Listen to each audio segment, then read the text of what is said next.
So let's talk about the power of placemaking, because community isn't just a place, it is also an activity. Over the past few years, there has been a marked shift in home buyer demands.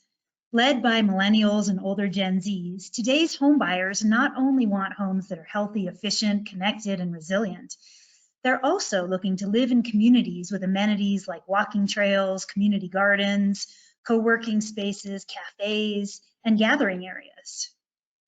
In a divisive and confusing world, individuals have turned their homes into sanctuary spaces, and they look to their neighborhoods to serve as safe havens, places where they can find peace and solidarity.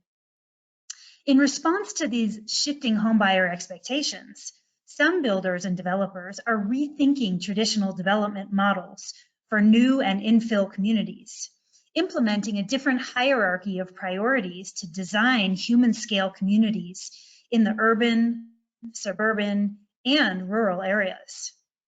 This process of reimagination is spurring a new wave of thinking.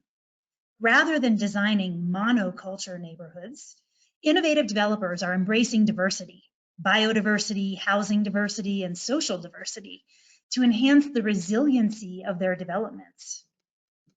Real estate developer and urban revitalization specialist, Majora Carter, knows something about leveraging diversity to bolster community resilience.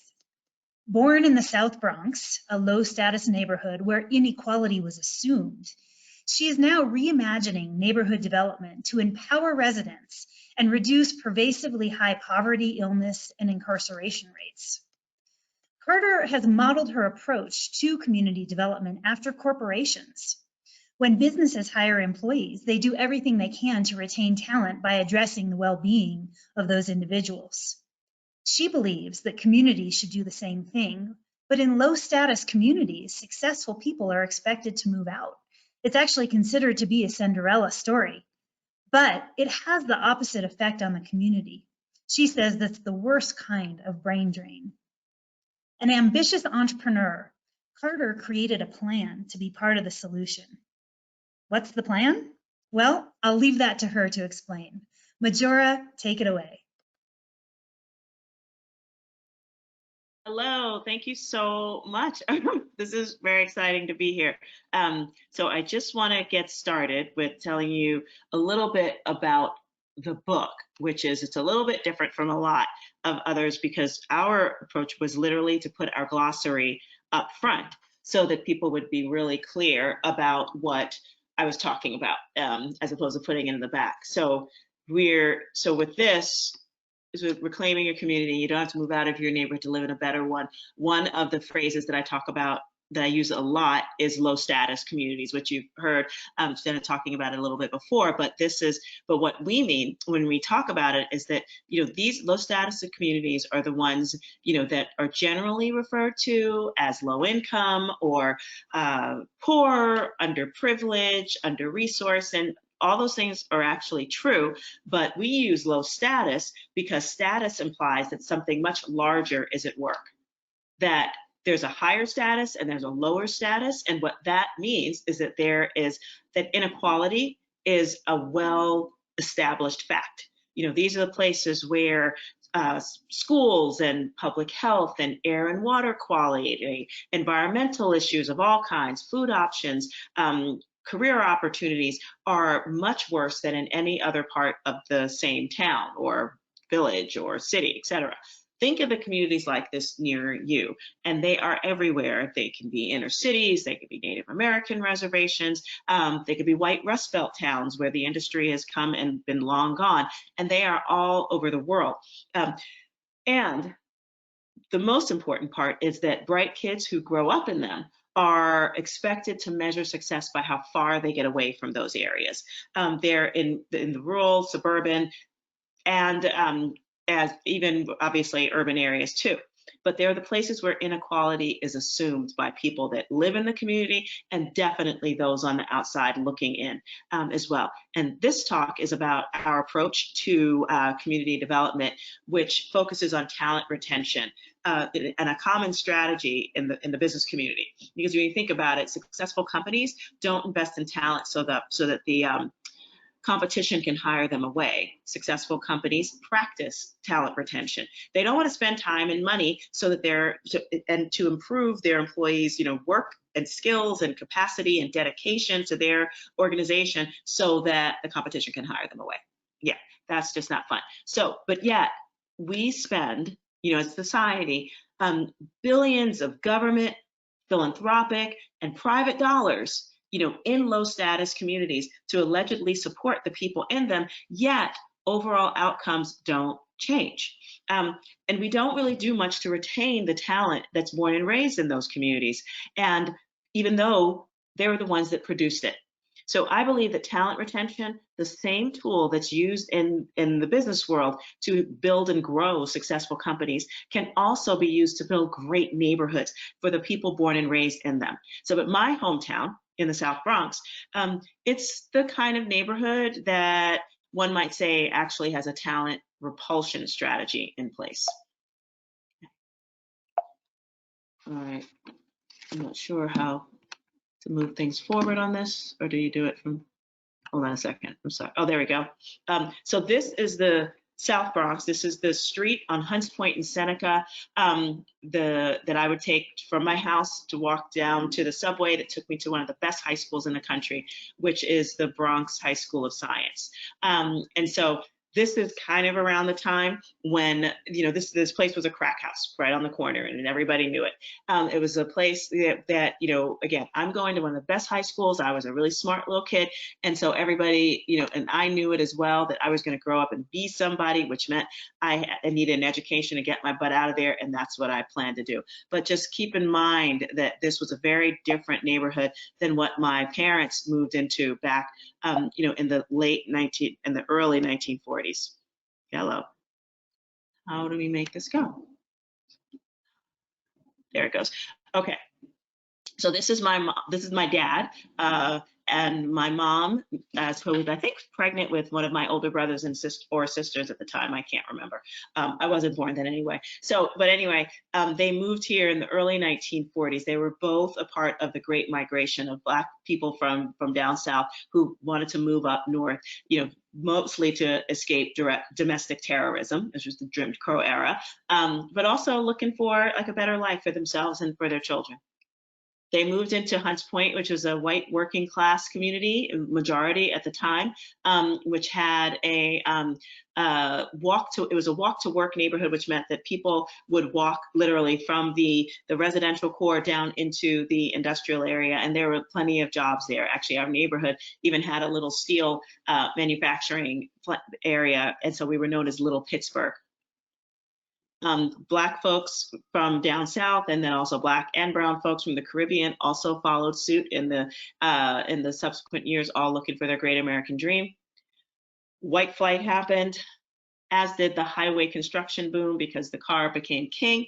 And, of course, highways were built to facilitate that, for them to get around and through. And unfortunately, all over the country, we got, poor communities were those places that were bulldozed, and then highways were created in order to make it easier for people to move around. And they often happened in poorer communities of color all over the country. And this is in the Bronx. This is one of the beginnings of the Cross Bronx Expressway. Redlining, which was a tool that has been used by everybody from mostly local governments, but on some level it was actually used within the federal and state governments as well, just in different ways. It wasn't called that, but they were essentially restrictions on how the banking industry would determine on where their money would go. And so the presence of Black people were often considered blight, which meant that financial investments were not going to be made in those areas. So no mortgages, loans, et cetera. And, I grew up in 10474. So whether the companies or the residential property owners ended up leaving the areas, and especially in the industrial section, this is the kind of industry that took its place. So waste infrastructure, power plant, sewage, all of those things sort of came into the community around that time as the neighborhood became less white and more people of color started to move in. And this was around the time that I came in. I like to think of this as one of my very earliest networking opportunities. And I'll tell you why, because I was on the phone with Santa Claus and I was telling Santa, listen, I'm here with the Easter Bunny who will vouch for me. I've been a very good girl. But this is what I grew up with. All of that financial disinvestment really, sort of created this perfect storm for when landlords were actually because they couldn't get any other kind of financial, loans or mortgages or anything like that. They would often pay off arsonists so that they could get insurance money, and if so, this was the era that's often referred to as the burning Bronx, from the start of the 60s up until the 80s. We lost about 60% of the population during that time, and a huge amount of the housing stock, as you could see here. But again, even though things were really not pleasant in a bunch of ways, and because I'm not pretending that there weren't issues associated with the place. I mean, we did have, there was a big drug problem. There were definitely some gangs. But there was my brother was killed as a result of some of the drug wars that happened around here. But more, I think just as importantly, we were also a community with a lot of love and respect for each other. Those of us that had to stick around, like my family who owned the building that we lived in, and couldn't sell it because it wasn't worth anything, and it was what put a roof over the head of me and the 6 of my 10 siblings, who were still living at home at the time. So again, I've always known that we had incredible people living in our community, and again, who cared about each other and supported each other, and we still have that too. Like right now, these are some more current photos of folks in the neighborhood. Everybody from folks who are the daycare providers, they're entrepreneurs, they're filmmakers, they work in the medical profession. I mean, they're just some really awesome folks who do just like live their lives and provide great things for our own community. The young lady in the coze with my rosé t-shirt is a young woman who started a company called The Lit Bar because she combined her 2 favorite loves, which was books and wine. And so she put them together and made the first bookstore wine bar we've ever had in the South Bronx. It's called The Lit Bar, as I said, and very wildly popular and just super amazing. So super proud of that. The guy at the top is Bureau Foodie. You probably know his face. That's Marcus Samuelson, owns Red Rooster and a whole bunch of other stuff. Swedish chef who's just fantastic. The young man in the bottom photo is Christian Navarro. His family, is from this neighborhood. Most of them still live here, actually, but he's an actor. His breakthrough role was in 13 Reasons Why, that Netflix series that came out a few years ago. And that was like how he's like broke into the world, but he's still just a fabulous working actor and a really good guy. And again, this is the talent that comes from our community. But so we know that it is here. So, but if I could, think about the fact that even though I knew all this stuff was here, wonderful people come from our community, that isn't exactly how I felt, in terms of my own path out of it. Again, I use education to leave. And when I was starting graduate school I needed a cheap place to stay because I went to NYU. The only place that I could afford was my mommy and daddy's house. So I moved back home, and really it was such a defeat to be here because I didn't have a high opinion of my community. I mean, it felt like a stain, that I was like, had to be brought back to this place that I tried so hard to leave. And it wasn't until like I met some folks who were had started this amazing arts program here in Hunts Point that I was like, well, maybe things could change. But again, so I got involved in the art scene around here, but that was also the same time when I heard that the city and state were planning on building a huge waste facility on our waterfront. And that it just hit me, that all the art in the world, could not possibly change, all the problems that we were going to experience as a result of the city deciding that they were going to build yet another waste facility on our waterfront.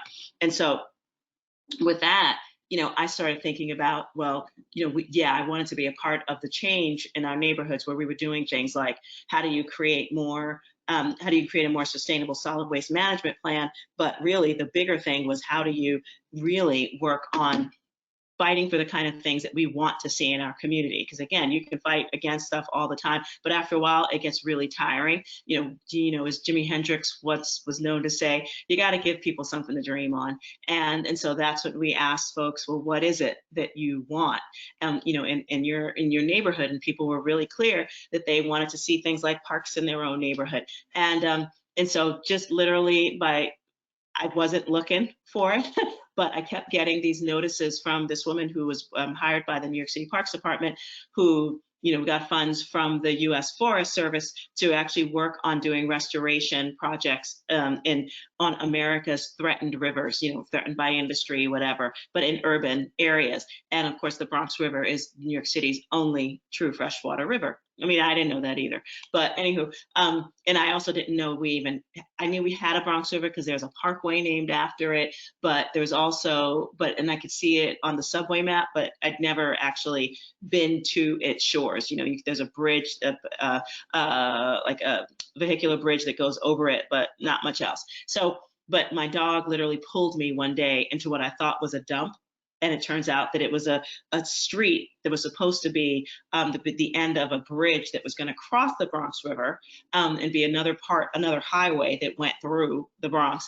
And it turns out that this dead end, actually this street, this dump, dead ended at the Bronx River. And I was just like, oh my gosh. And it was like a 300-foot expanse of water. It was beautiful. And, it was beautiful early in the morning. So and as long as you didn't look back at the garbage behind you, you felt like you were in another world. At least that's how I felt. And so at that point, that's when I realized, oh, I'm going to apply for some of that small grant, in order to do some work here, which basically paid for lunch for volunteers, some art projects, things like that, just that we could actually get a little bit of work done. And we were super excited to finally get it to this point where it looked like this was our little beta version, after like many different community cleanups, and things like that. But even though folks had told us that they desperately wanted like nice parks in the neighborhood, since we didn't have an experience of using them, we realized that what we were missing was actual programming, so that people would recognize, no, this is something that you can do in your neighborhood too. So that's what we had to work on. So we did boat building programs, we did like events like movie nights, senior citizens would come down and like do their little dance parties. It was very, very cute. And this is, one of my favorite pictures of me at one of the most impactful times of my life. We were literally doing the groundbreaking for the Hunts Point Riverside Park when we knew that we were getting a $3 million renovation fund going into this thing. And really, I was at that point ready for my close-up or at least an acknowledgement that I was that the work that I did was actually manifested in all of that we were about to do. And so yeah, I'm just really like smiling for that picture because I could. And so yeah, let them do the rest of the work because I've done enough. So the park went from this dump, and it's like I want to tell you to keep in mind that this was long before we had like these things. So we could be snap happy and take pictures of everything. So I didn't even occur to me to take pictures of this thing until like at least 6 different cleanups of like major ones. So this is what it looked like, and again after many cleanups. And this was our little beta version. And this is what it looks like now, the Hunts Point Riverside Park, pretty much right after it was sort of built, with piers, and it's really since then become a really fantastic, local part of the neighborhood that both people who work here and live here use. I got married there back in 2006, and that's my puppy Xena, who literally pulled me into the park. And yeah, it's become a great place, to be a part of. And we've actually won national awards for excellence in urban design, and this is our Xena with her well-deserved award. But when we ask folks in the neighborhood, well, what else do you think we need? Because if you listen to like so many folks within the nonprofit sector, or even policymakers, they seem to have a very particular vision of what our community needs and wants. We're often treated as problems that are meant to be solved, but never really solved. And honestly, it seems as though the kind of things that are developed here are not the kind of things that the people who are developing for us would like to see in their own neighborhoods. And so we asked we did our own version of market research through the form of surveys and focus groups, asking people, what did they want to see? And a key group that we asked was young people, because, we discovered that over the past less than 10 years, we've had more kids graduating high school and then going to college than we've had in the previous 30. So that was a big deal, for folks in the neighborhood to understand. And so when we asked these kids, so what do you think the neighborhood needs now? And they would say, oh, we need more affordable housing for very poor people, because, that's just what we got here. And then we also need some more homeless shelters, because, that's where many people are going to end up anyway. And then we also need more health clinics, because people here are just like always sick with something. We need more community centers for the kids. We know the young people were not much older than the kids that they were talking about. Yeah, we needed things like that, because this is what this neighborhood needs. And so then we asked them, so you're on track to graduate high school, go to college. What do you think you want to do? Are you going to come back to this neighborhood or a neighborhood like it? And they were all like, are you joking? Why would I do that? And because to them, all those things that they talked about what the neighborhood needs were not the things that they wanted to have or have to use. So to them, those were markers of poverty and things that they were actively trying to get away from. Okay, these are the bright kids. They're the ones who are measuring success by how far they got away. And but honestly, we were not that surprised by their reaction, because even though I think the nonprofit industrial complex likes to think that, oh yes, that poverty is a cultural attribute and that we need to develop in that way. It's almost as if it's part of neighborhood preservation. But when, again, according to our survey data and what we got from folks, and we didn't ask like, is poverty a cultural attribute? Because that's like weird and policy wonky and nobody talks like that. But we did ask them, what are you looking for in the community you desire? And none of the things that were readily available in the neighborhood were any of the things that they put on their list of things that they wanted. And they wanted things that we actually refer to as lifestyle infrastructure.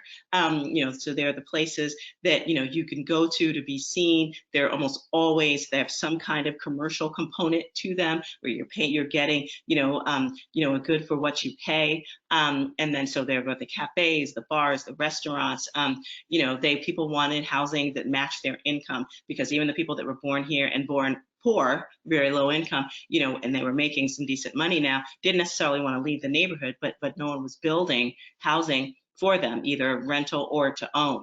And it's because they wanted to be inspired by the people in their community, which is why they went to places where they felt had inspiring people, but also many people knew that they were inspiring too. And so wanted to be around that, like, I'm sorry, type A's love type A's. And that is the truth. And so people will seek that. And so that's why it's important to build this into our own communities. Because the way that we see it, there's really only two kinds of development that we see happening in American low status communities. There's definitely gentrification, which is commonly, defined as, essentially developers identifying a neighborhood to transition into one that's not for the people that are there, but for people of a higher economic status that come into that community. The other one is something we call poverty level economic maintenance, or PLEM. It does sound like phlegm, it's just gross, and that's why we call it that. So, and it's kind of like, and this is what it looks like. How's that? So if you don't see, variety, of diverse array of food options, there could be green markets or farmers markets, different supermarkets, restaurants, different types, or do you just see things like, greasy spoons and fast food chains and things like that? Yes, you can spend your money in your neighborhood, but are they the kind of places that make you like super proud that you're spending it there? Or are they the places that make you kind of wish, I wish I had someplace else to go? And, I like a bargain as much as anybody else does, but, you're in a low status neighborhood when dollar stores are your main source of retail. And pharmacies, it is a multi-billion economic generator for America. However, it is also, a big portion of I bet, of their line item actually comes from communities like ours, where there is a disproportionately high, rate of, diabetes, those type of conditions that are absolutely related to your environment. So whether it's diabetes, or obesity, or even heart conditions of certain kinds, certain type of cancers. Again, it's all about the environment, both the physical and the built environment, like what's actually happening in those neighborhoods to make those conditions like so prevalent. There's also many ways for folks to get self-medicated as well. If you want to keep your money and raise it and invest it, it'll be difficult for you to do that in a low status community. What you'll end up finding are folks that, places like check cashing stores and pawn shops and, rent-a-centers and, things like that, the places that charge you for your own money. And last but definitely not least, you'll find a disproportionate amount of very highly subsidized, federally subsidized affordable housing, but for the lowest income bands. Like, it's not economic. Generally, the subsidies are not for economically diverse housing, even though that we know that statistically that more economically diverse communities are actually more socially cohesive and stronger in pretty much every way. But we don't see that happening, in these type of things. What we see instead is that when you see the concentration of all these things, what you're also doing, the concentration of poverty, which also exacerbates like all the other issues that everybody says they're trying to deal with, especially in low status communities. Health outcomes, educational attainment, higher rates of bad policing, which also includes, more people being involved in some way, shape, or form with the justice system. More mental health issues, whether, chronic or just overall depression and anxiety. You also see things like just a general lack of hope, which we know has an influence on everything in everyone's life.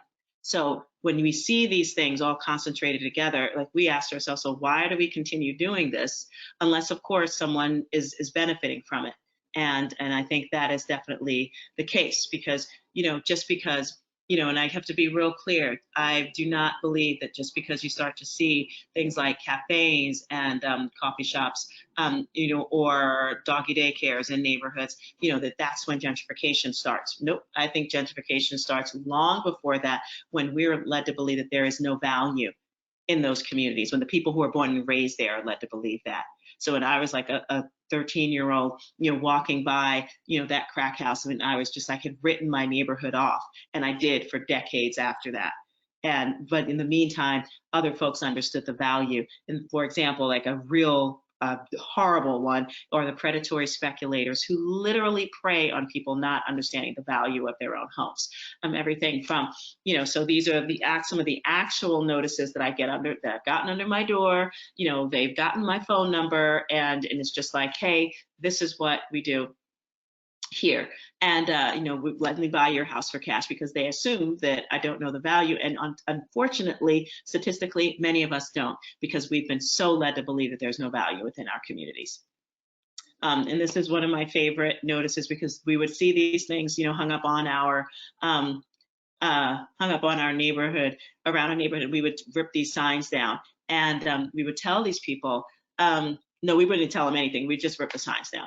And when we posted this up on Instagram once, we got this notice back from a colleague in Baltimore, who wrote back that she actually has her kids call these people up and tell them to get away from their inheritance, which I love so much.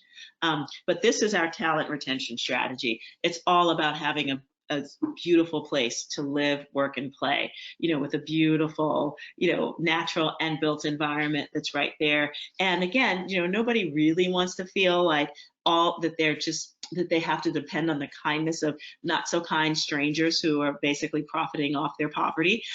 People want to be able to actually be able to spend money that they have, to know that they're not just being treated like charity. So having commercially viable places, for these social gathering spaces is super important. People want to promote community, but not necessarily through the kind of community center that we know developers will often like tag on into their developments in order to increase the floor area ratio that they can build. Because most of them have very little respect for the people that they're building for. You know, or even we want quality housing within a range of incomes and opportunities for both home ownership as well as rentals as well. But again, for a range of income, nobody wants their poverty, you know, thought of as part of their culture. That's just like, why? You know, no one would want that, but yet that kind of label is literally applied to low status communities in every single way. But guess what? Like the idea that somehow or another that that's where we should be doing only very particular types of stuff is that's why we decided to do another kind of strategy that was all about talent retention, and because we knew that our communities produce amazing talent, but we do have a problem keeping it there. But we were betting on the fact that if we create the right type of things where you can show that community is an actual action, but you build the places, or excuse me, an activity, but you build the places where people can be beautiful together, they'll do it, because that's what feels good. And so remember that crack house that I was walking by when I was a kid on my way to school? We transformed that place. Of course, it went through a bunch of different iterations, but now it is a cafe called the Boogie Down Grind Cafe, which is, you know, our one of our earlier attempts at developing a commercial third space that was all about creating, you know, it was what we did celebrate is our culture, which is hip hop, you know, the music was created right here in the South Bronx. And, you know, since then, you know, obviously, and there's dance involved, there's like fashion, the whole shebang, that is hip hop. And that culture we do celebrate. And people do that by using the venue to host events, whether it's you know, let's see, we've actually, yes, we've had fashion shows, we've had, you know, art exhibits, we've had open mics, some folks have actually done credit repair, you know, opportunities. We've done all sorts of things there. Just again, the space itself was this. It was real exciting, you know, to have it there. And you know, and yes, it's a great place to just get a really awesome cup of coffee or tea or frappe, or wine or beer. And yes, we just love that space. But actually, to some folks, it still seems like this is not the kind of thing that you should have in a community like ours. Because again, if people are feeling like if poverty is the only way that we define ourselves, then that's what you do. And so actually at one point we were protested, you know, by a group of activists who felt that this was just the worst thing in the world for the community. And you know, so this is me taking a selfie with them. And yeah, so I thought it was a really interesting time. And, you know, again, it's like, not that I encourage anyone to try to get protested, but, and, you know, it does show you what you're made of real quick. I gotta tell you. But part of this has to do with the fact that I don't think folks understood exactly what we were doing. And again, you know, if it was the sort of like the general history that when you see things like this, that the only thing that it could be is somebody coming in from outside the community, then yeah, that's what you're led to believe, then that's a problem. But because the super ironic thing was that the night we were protested was the same exact day we were hosting a workshop for people. We found these lenders that we actually took advantage of, which was fantastic. We got loans from these lenders that were specifically targeting, business owners in low status communities like the South Bronx, as well as homeowners who were low income in communities like the South Bronx, and they were offering low and 0% interest loans. And you know, this is the day we were protested. Another thing that was really interesting about this time was that there was a really fantastic moment when we realized that you know, I was nervous. You know, the next day I was like, I don't know if anybody's even going to want to come and buy from us anymore. They think that we're like these gentrifying things. The next day after the protest, we had the best day we've had to that up until that date, because people were coming in and they were like, we saw the crazy that was happening over here, and you know, we just want to know that we support what you're doing. And you know, then they plop money down, buy themselves a cup of coffee, even if they didn't like coffee. It was actually very sweet. So I'm excited about that. But this is another example of the kind of things that, you know, we did to respond to, you know, our communities, you know, stated desires, you know, for really awesome places within their own neighborhood. So, because again, that like reflects well on people to know that their neighborhood has cool things and they don't always have to leave it. And so this is an old rail station. It was built in 1908 during the time when basically the railroad titans were hiring like the most expensive architects of their time in order to build these things for them. And this one was done by Cass Gilbert, who did the Woolworth Building and the U.S. Supreme Court Building and places like that. But then rail service started to fall out of favor in the 1930s, and this one did too. There was talk of reopening it after it was, semi-officially closed in the 30s, but people were just waiting. But in the meantime, it was turned into like a little mini storefronts for various businesses. And so up in the mid 2010s or something, the guy who owned the previous 20-year ground lease and had just started another 20-year ground lease, he died. And so it took, I think almost a couple years before Amtrak, who owned the building, realized that people were actually moving out of it. And they were going to evict the tenants anyway, but people were just like, took their free rent and left. So that's because they weren't being charged. So we realized that this space, which sat at the gateway of our community, can and should be used for something incredible, because architecturally the bones of the buildings were kind of great.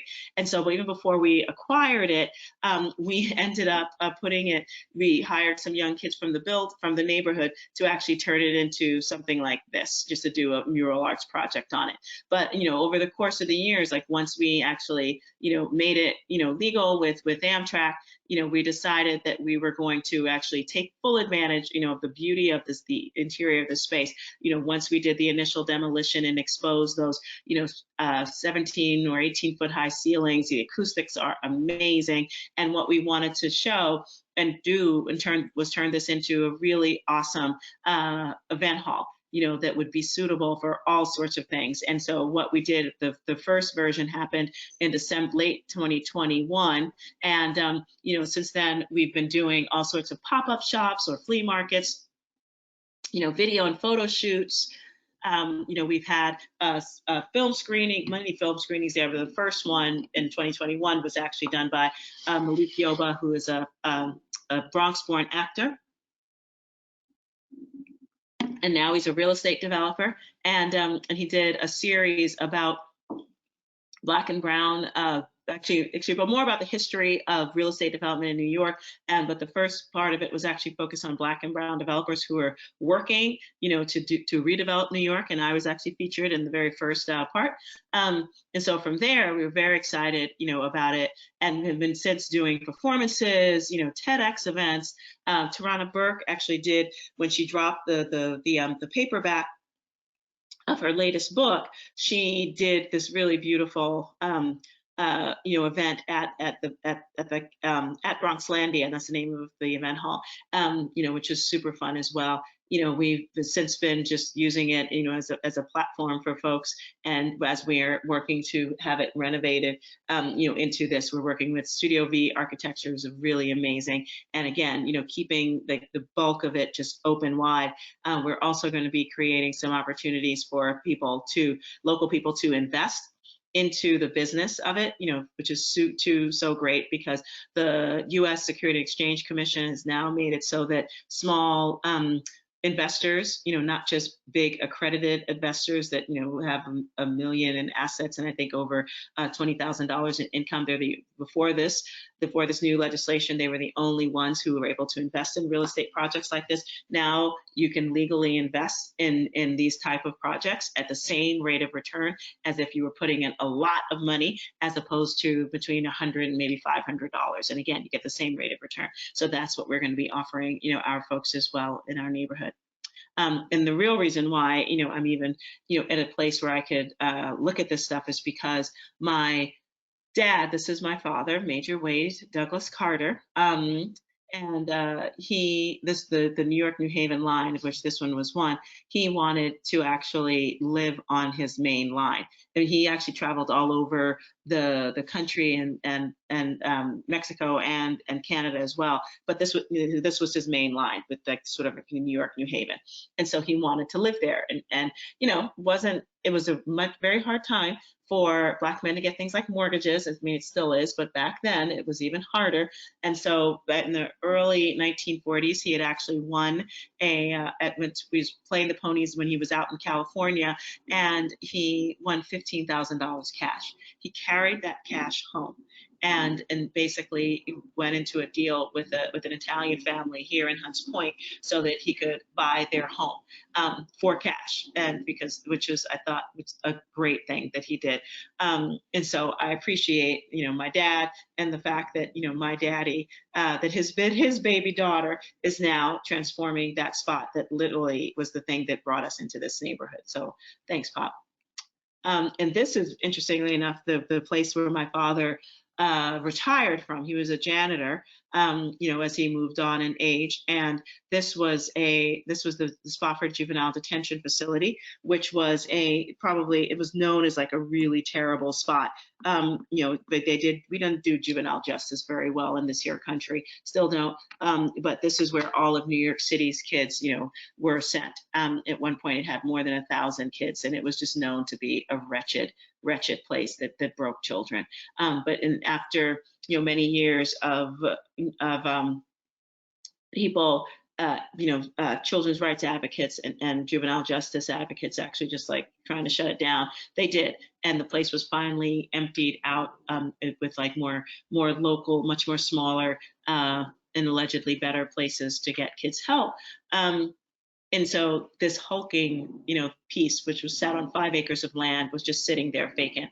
And I remember thinking, oh God, at one point I remember walking by and just thinking that that's where we should be pushing this image and this approach for more sustainable and transformational real estate development, from a social, environmental, and economic perspective. And so I actually got to work and had some friends, who worked at a really cool architectural firm downtown, prepare for me some renderings, and then sort of use that time and then got a meeting with the head of housing preservation and development within New York City, and showed him a plan for how we can transfer that site and turn it into a catalyst for mixed income housing and mixed use commercial development, that also included home ownership and opportunities to be able to really assess what were the economic growth trends so that we can be preparing people to participate, in those trends. In particular, it was a training in the manufacturing sector for 21st century, technology and food and apparel and of course tech, and then prepare people also to be the ones owning some of those businesses as well. We wanted great public space that allowed people to, feel good even if they didn't have much money. So everything from community markets, really beautiful parks and open space, and trails, green markets, etc. And of course, lots of commercial and retail, and that was in part so that dollars could circulate throughout the entire system and just really, get it done from there, and provide local jobs as well. And then we also realized that what was super exciting to me was that the way that we were approaching this, and could actually be applied in any of America's post-industrial cities, because the way that it's often the way that they work is often a residential core right next to an industrial area, and right between where the two of them come together, it's kind of like a no man's land of zoning.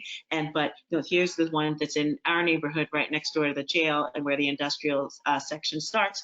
And really, because it was like this weird kind of lonely space, it really was the place where truckers would go and pick up a prostitute. And so, because nothing much happened there other than that, but just obviously imagine what happens when you change the ground plane. When you see things like when you've got businesses that are operating 3 shifts, or when there's an entrance to housing, when there's an opportunity for schools, for local stores, etc., cultural opportunities, and those kind of good uses will drive out the bad ones, and that's a really important thing thing that you want to see happening. And so we were, as much as we loved, the idea of doing something amazing on that one space, it wasn't just so that there would be like, oh, isn't this cute? There's this one really neat project, because, in low status communities, everybody loves, at least nonprofit industrial complex, and I think our government as well, they love pilot projects. We're like, nah, we want to raise the bar for what passes for development in our community, and not continue this poverty level economic, maintenance, program that y'all have been doing for all these years. And so we actually put together one of the most, I think, probably most diverse team for, everybody who was involved was an equity partner. With more women-owned and more people of color-owned firms than I think New York City has ever seen on a major development team. And we did have 2 white men who also were a part of our team. So look, because I value diversity and I actually show it. Thank you very much. But our proposal included 1,200 units of mixed income housing, including 100 units of low income home ownership. And then there was another 400 units of what market rate, but market rate for the neighborhood. So it wasn't like we were saying, oh, really rich people come from downtown and move up here. It was like, no, it was parents and people who actually had decent jobs and who wanted to stay in their own neighborhoods because they happened to like their neighbors. And maybe because their parents still lived here in subsidized housing because they were actually still low income and they wanted to be near their parents. Those were the kind of people that we were hoping would move into we knew would move into the place, because we wanted to set up those income bands to make sure that happened.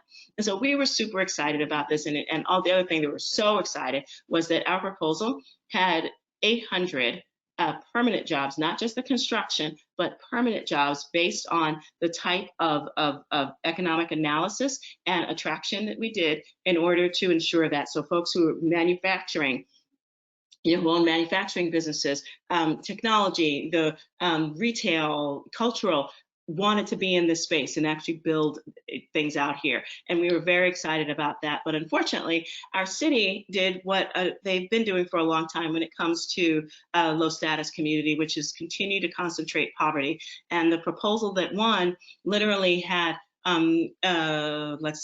only very low income housing. There were no real economic developments associated with them. Actually, some of the businesses they listed on their proposal were completely fictitious.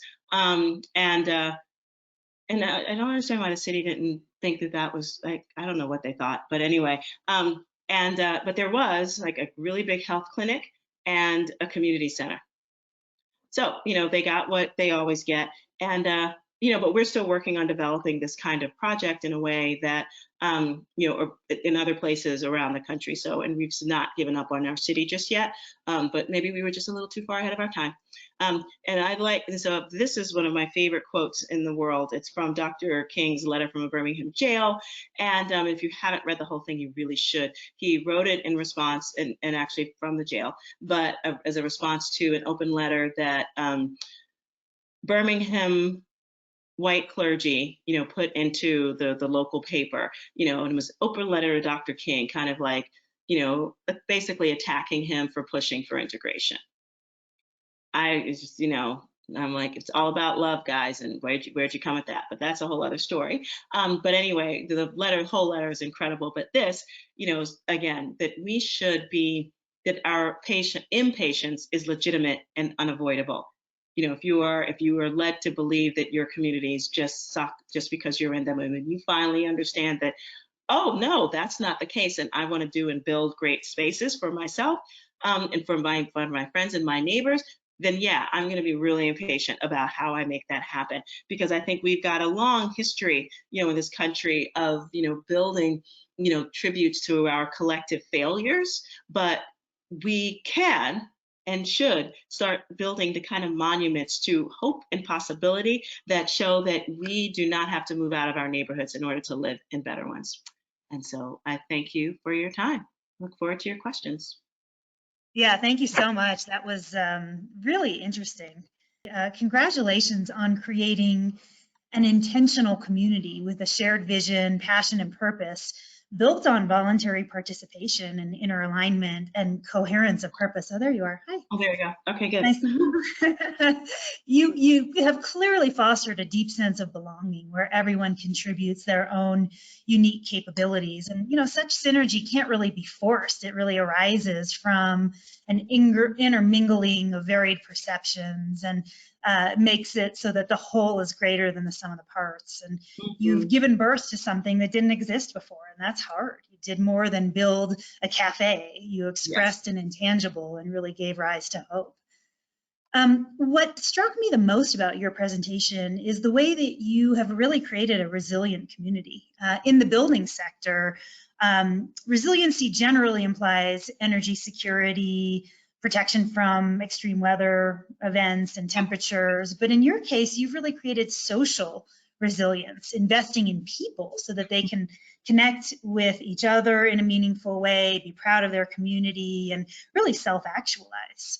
But I do want to linger for a minute on the kind of more, let's say, traditional definition of resiliency. How much in your plans, I'm just curious, that you're presenting to the city and your future development plans include things like electrification and decarbonized buildings, and how much are you focusing on healthy homes? I know we had a discussion last week with Chris Castro from the DOE about potentially accessing some funding for energy efficiency and electrification upgrades. Talk a little bit about how you're incorporating those types of things into decisions moving forward.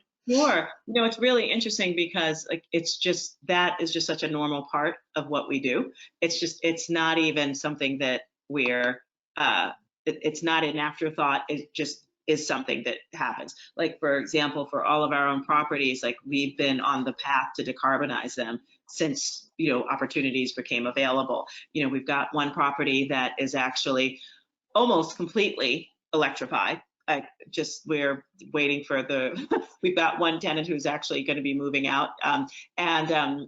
So he has a gas stove, which we haven't been able to replace because he doesn't cook anyway. But as soon as that happens, everything's electric. For the rail station project that we're working on, when we called our local utility to say, we're not going to be using any gas, and so you can take the line out.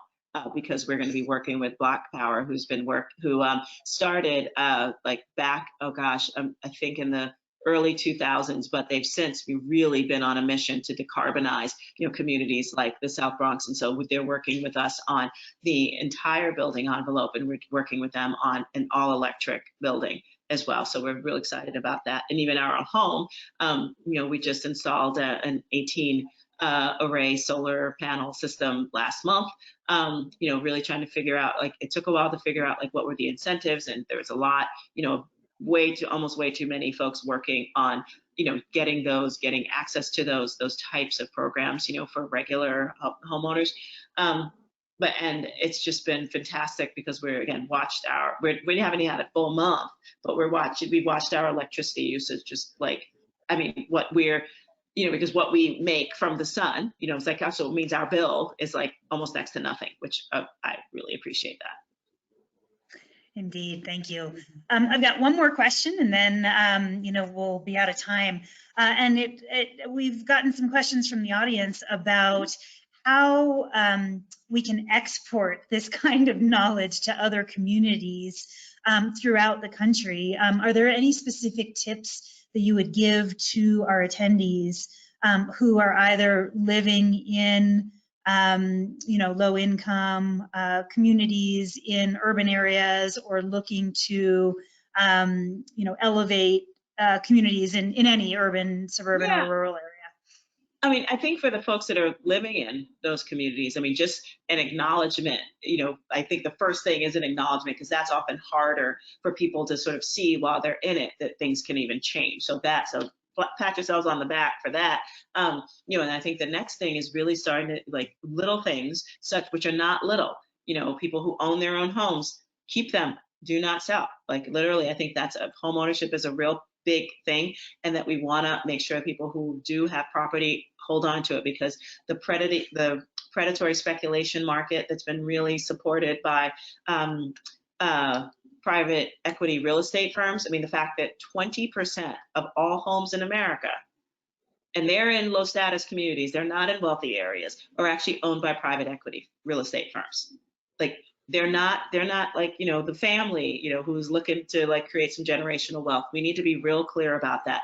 And I think the other thing is also, you know, looking at like what other kind of opportunities can you, you know, as opening businesses there, you know, being a part of that is really important. And so, and for the folks that are doing the work, you know, whether it's development or architectural or whatever, you know, just being clear about like, you know, is the work that I'm doing concentrating poverty and everything that's wrong associated with it, or is my work actually trying to elevate communities? And you know, and if you can't honestly answer that, you know, in the negative or the affirmative, and if you know you're lying to yourself, because I'm convinced that I cannot imagine that the people who you know, have been doing these things for years don't know that they're doing it. So I think you really have to like do some serious soul searching and look at the stats, because that's the thing that makes you go, wait, are people getting better in the developments that I'm doing? No, maybe I should reassess. And I think, you know, and understanding that it might not be the most comfortable thing for you to say that in a meeting, but you know what? I think more of us should be doing that. Believe me, I get it, but I really do think that we have to stop expecting that status quo development has done anything except, you know, exacerbate many problems that we experience in our country and literally get in the way of sustainability actually happening. Because again, if you have communities that are considered expendable, or that, you know, things can happen in those neighborhoods that they do not happen in higher status ones, then your actions are contributing to the lack of sustainability in our society. Majora, thank you so much. You have an incredible story, and one that I hope that people in attendance can personalize and emulate in their own communities in lots of different ways, even if they're not in a low status and community. I also want to be clear, I just, you know, in my book, I definitely give examples of other folks around the country, you know, have been, and even in Canada, who have been doing this kind of work around the country. So in very different types of communities. So it's not just me being crazy. It's plenty of folks, you know, who really are trying to restore their communities from the inside out. And it does take some courage, and it does. But I believe everybody has the capacity, you know, to contribute in wonderful ways, you know, to the betterment of our society. Indeed. Well, and what I like best is that you're asking hard questions. You're not shying away from them. And I think that this is a moment where we all really need to ask those hard questions. So thank you again for your presentation today. Thanks for your time. And thank you so much for your work. Mike, I'm going to pass it back over to you to wrap up the day. All right. Thank you, Sarah. That does conclude day one of the Sustainability Symposium 2023, The Great Conversion. I want to thank all our speakers for providing us with an insightful first day. And I also wanted to extend another note of gratitude to Train Technologies and Whirlpool for their generous sponsorship of this symposium. Now, please make sure to join us again tomorrow, April 20th at 12 p.m. Eastern Time. That's going to be day 2 of the symposium. Our featured speakers will include Ashley Piper, Cheyenne Hunt, Reuven Carlisle, and of course, our hostess, Sarah Gutterman. And we'll conclude tomorrow's program with an appearance from a special guest, and we'll be sure to address your questions throughout. On behalf of Green Builder Media, I'm Mike Collignan. Thank you for attending today, and we'll see you tomorrow. Take care, everyone. So long.